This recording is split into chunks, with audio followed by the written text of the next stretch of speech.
Wow, guys, Obama gets terrifying news after his ex-economic advisor leaves and joins the Trump's team. I need you guys right now to hit the subscribe button. Check out his channel description. Let's get right to it. Well, there's a dark mood emerging among Democrats after their November election losses. One strategist telling the New York Times the party's brand is in the toilet, while Politico reports members of progressive focus group feel that the party is, quote, weak and overly focused on diversity and elites. Let's bring in Caroline Downey, National Review staff writer, and Robert Wolf, former economic advisor to President Obama, 32 Advisors founder and CEO, and a Fox News contributor. Caroline, Robert, thank you for being here. Thank you, Jackie. Thanks for having me. Thanks, guys. So building off of Aisha's report, I mean, the government funding debacle was really stunning to me in just noticing sort of the lack of coordination among the Democrats on the messaging. I mean, there were divisions within the Republican ranks exposed, and nobody seized on it like we saw in past times. Robert, what do you think of that? Well, I probably wouldn't say they're in disarray. I probably see it a little differently. One, the nation spoke. Incoming President Trump won all the swing states. So from a national perspective, there's no question his message on the economy and on immigration resonated. On the flip side, we kept the Senate in Wisconsin, Nevada, Arizona, and Michigan, and we picked up seats in Congress. So I think all these strategists and everyone yelling and screaming before even the inauguration begins, I think everyone should, take a chill pill. I think there are things we can work on with President Trump. I mean, immediately immigration comes to mind. Maybe there's a way to keep dreamers and then also do border security, physical and cyber. So I think this idea that woe is me, I don't think it holds fact. Well, Carol. So real quick, guys, hit the subscribe button. I tell you, I used to be a Democrat. Me too. And so I quickly learned that Donald Trump cared about our economy. That part. I sit here and I think that they're turning into a party where it's like you have a kid or something like that. You're trying to teach him how to play a sport, but he's just incredibly uncoordinated. He doesn't know his left from right. He doesn't know to step first with his left. It's just they're becoming just a it show. I can't say the word on YouTube, but you live and you learn. But they just seem like that person, that group of people that just don't want to sit there and learn. Is not learning. They keep jumping over all these hurdles, but they're just not learning while they're getting these hurdles. And, I mean, and it's clear what the country wants. Yeah. Like we told you what we want, but they just doing what they want to do. Even when they had them budget hearings, they was only concerned about their personal pay and their personal little money. Like they were saying, they trying to put these money in these organizations that give them money, the pockets that they got to keep padding. Exactly.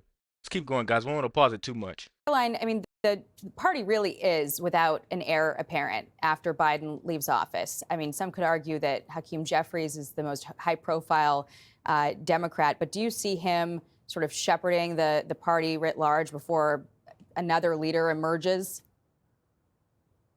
Well, if he does, I think that's a bad sign, Jackie. As my colleague Jim Garrity put it, the Democratic leaders like themselves just the way they are. They knew that voters were worried about the economy and illegal immigration headed into this election.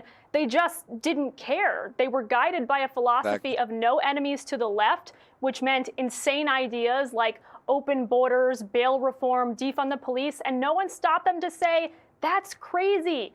And in some cases, their policies have been literally lethal. You mentioned the recent subway murder earlier in your show, but it really shouldn't take a case like that or Laken Riley or Daniel Penny to make Democrats stop prioritizing illegal aliens and criminals over the tax-paying public. So the Democratic brand is broken down to its bones, Jackie. It's not a mere messaging problem. Well, the focus groups seem to agree with you. I mean, wrote in Politico, when asked to compare the Democratic Party to an animal, one participant compared the party to an ostrich because they've got their heads in the sand and are absolutely committed to their own ideas even when they're failing.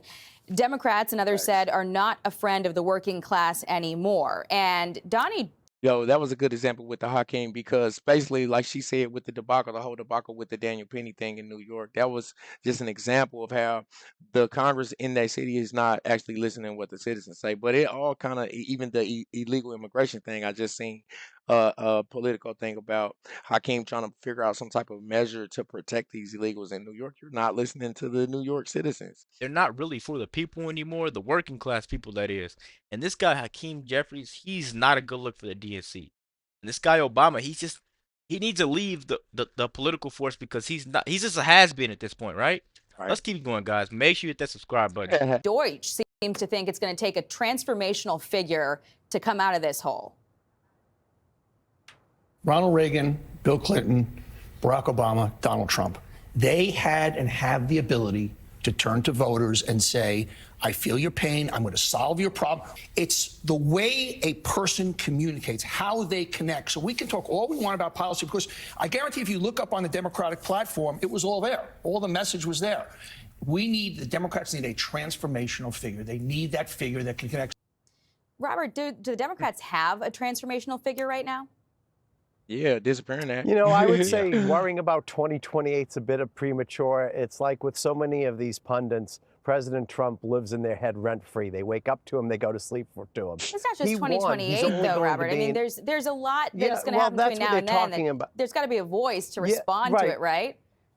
No, well, there's two different things. You have the midterms, and I would disagree with Caroline. I think Hakeem Jeffries is going to be able to lead the party in an incredibly positive way. I mean, if you look at what's happened, we've had Pelosi and Hakeem as the leaders. They've gone from Boehner, Ryan, McCarthy, Speaker Johnson, and now they're talking about getting rid of Speaker Johnson. So if there's a party in disarray over the last decade, we could have that debate. With respect to transformational, those are always the people at the top of the ticket. Like Donnie Deutsch said, it was Reagan and Obama and Clinton and Trump. And that happens at the presidential line. I feel pretty good what's going to happen in 26. As I said before, we picked up seats in Congress. We picked up a few of the swing states in the Senate where Trump won. So I'm not as concerned as everyone's yelling and screaming, you know, like I said, 20 days before the inauguration. Well, I don't know how, because Democrats typically are much more coordinated, right? Like they have, as a party, more of sort of a top-down message that everyone sort of sticks to and echoes. The Republicans, I mean, yes, to your point, there are many figures and they openly fight with each other a lot, but that's sort of what their brand is. And at the end of the day, I mean, you have Trump leading, you know, that side as a pretty strong force. Caroline, do you think that, you know, anyone comes to mind in terms of who could rise up in the Democratic Party? I mean, Kamala Harris seems to be fading. So guys, this is about over. I don't know why they're talking about the future when we're worried about now. 2028? Yeah. Come on, it's 3 years. It's gonna be somebody new that they pay and they give $1 billion to for a horrible campaign. In office. You know what I mean? Like, let us know what you guys think about the quick video. We talked majority throughout it, so please. Hey, but that was that dude Robert Fox. He was a Restart a Democrat. Yeah, you know. Because you wanted to talk. All right. Let's go. Make sure y'all hit that like. No. Just go with whatever you're about to say. All right, that guy Robert Fox. You know, he was the Democrat economic advisor. So even he's so optimistic about trying to figure out a way to keep the illegals here, and even though they say that it's affecting our economy because they're taking over the jobs and accepting less money. He's trying to play both sides at this point. Can't play both sides. And that's not something that's going to win the game, man. These Democrats, man, they don't even know what side they're on, and they're arguing with each other. They don't even know how to interact to get a plan, you know, enacted. And then to keep on saying you're the People's Party, and the people are yelling, "Hey, I need this, I need that." And you're like, "Hey, what do your illegals need?" Yeah, like what do the illegals need? Come on, man. Let us know what you guys think about this video. Be sure to hit the subscribe button. His channel's in the description. We're out.